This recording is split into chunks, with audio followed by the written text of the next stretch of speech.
Hello and welcome back to Asaph Music School. This course is entitled Vocal Technique, and we've been discussing ways that we can sing better, all for the glory of God.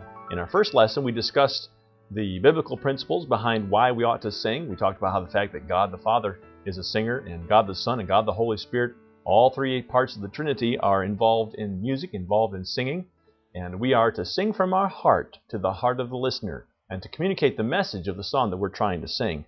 And in the subsequent lessons, we've talked about the three main aspects of singing, which are, of course, breathing, phonation, and then resonance. In our last lesson, we talked about resonance, and I hope that you've mastered the idea of opening up the cavities and getting the sound to fill those cavities inside your head, the sinus cavities, the nasal passages, the throat, the larynx, the bronchial tubes, all these open spaces that we have in the upper part of our body. I hope that you've worked on being able to fill those spaces with sound so that the sound can be amplified, beautified, and the tone can be enriched. And all these things, all these parts of our body were designed in a certain way to make a beautiful sound. And we need to use these skills, these abilities, to glorify and to bring praise to the Lord. Well, today's lesson is going to be kind of a fun one. Today we're going to discuss vocal registers. And today we're going to be making some sounds that might sound a little strange to your ears, some things that you may not have thought about before.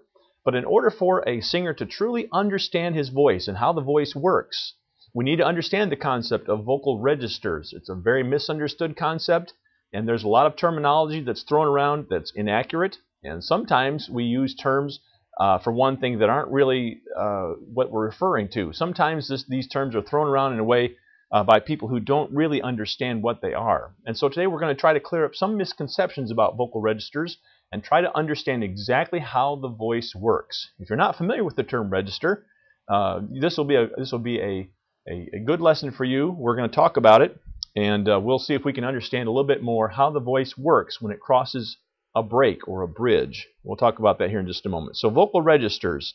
The subtitle I put down, utilize the entire range of available notes.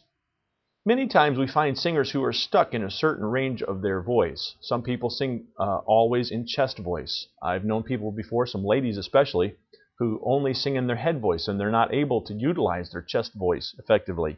And both of these extremes ought to be avoided. We ought to be able to use notes that are in our chest voice, notes that are head voice, and at least understand the concept of going from one to the other so that we can become better singers and we can sing more pitches. We won't be limited to such a small range of notes. And we'll talk about that here in just a moment. Let's take a look at our notes. Introduction.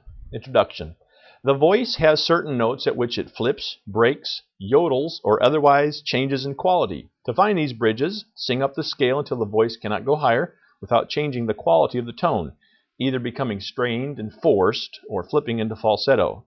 Our goal is to be able to sing above these bridges and make full use of our higher range of notes by using the head voice. The key here is to keep your larynx down in a relaxed speaking position.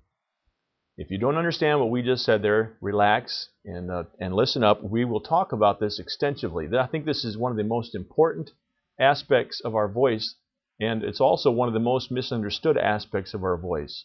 What happens when our voice breaks? You know what I'm talking about, the old ah, and there's this flip. There's a part in our voice where the voice breaks, it cracks.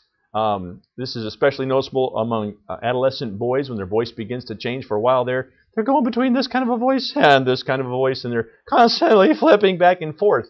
And it can be quite humorous. We've all heard yodelers, you know, little lay hee-hoo, and they flip up and down between that break. They yodel. There's a certain part of the voice, certain range of notes, where the voice will break or crack or change in the quality of tone. That's called a flip. That's called a vocal break. It's called a bridge. The best term to use is the bridge. We want to begin to use that particular pitch range and learn how to get over the pitch range from one register into another register. All right? And you'll understand more as we go along the lesson here. All right? So let's take a look there under the notes. Number 1, a vocal bridge. And we're going to call that flip, that part in your voice where it breaks from one tone to another type of tone. We're going to call that a vocal bridge.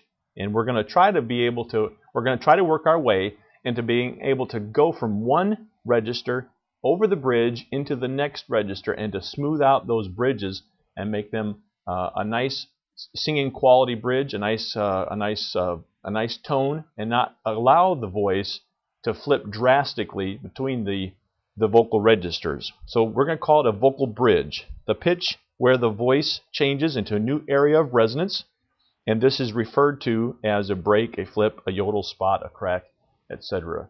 And of course, there's all sorts of terms for this this partner voice that does that. It's oftentimes quite humorous, and we'll laugh at people when they do that. They're talking, and all of a sudden they do something like that, and it sounds really funny. But when we're singing, it's not funny, and we don't want to be doing that in the middle of our song, unless, of course, it's an effect like a yodel or something like that.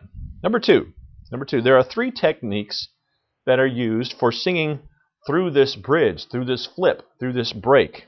And the first 2 are some incorrect ways to try to get through those breaks. Letter A. The first wrong way that we're going to talk about is pulling the chest voice up through forcing. Pulling the chest voice up through forcing it. And you'll hear it would sound like this.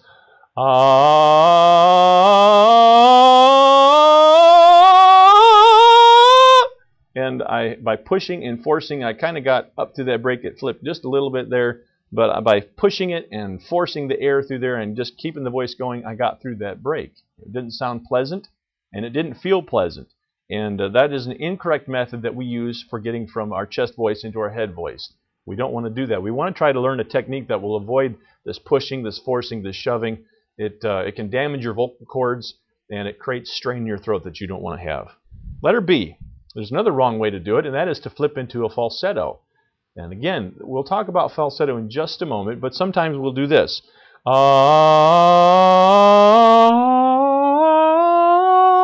And you heard there a sudden break from this the chest voice, into this airy sound, which is the falsetto.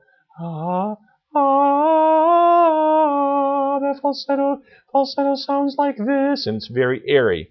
And there's actually physically a difference between falsetto and a head voice. I didn't know that for years and years. It was only recently that I discovered the difference between a falsetto and a true head voice. And it's important that we understand that. So the first wrong way is to simply force it. And that doesn't feel good at all. It doesn't sound good either. The second wrong way is to flip into falsetto. That's the wrong way to go through that bridge.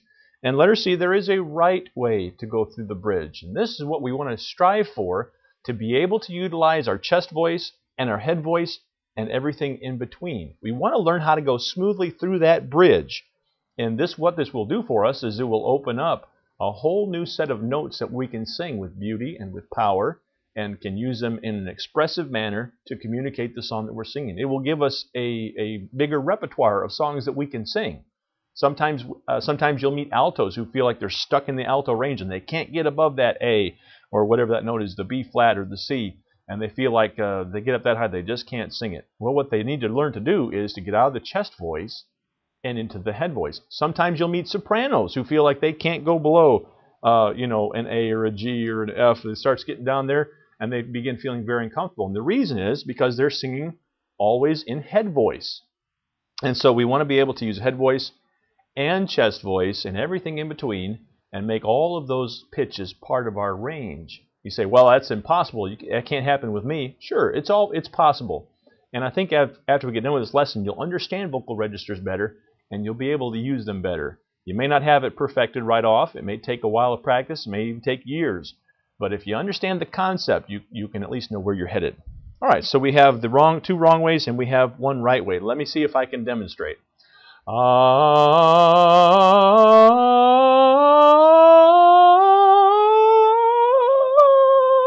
Now my voice has a little bit of a flip there at the top of that particular scale, where it got a little rough.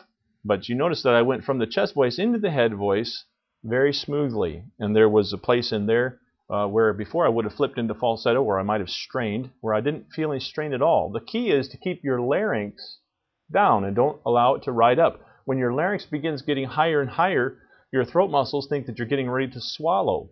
And you can't swallow and sing at the same time. Remember we talked about the epiglottis? When you begin to swallow, that epiglottis begins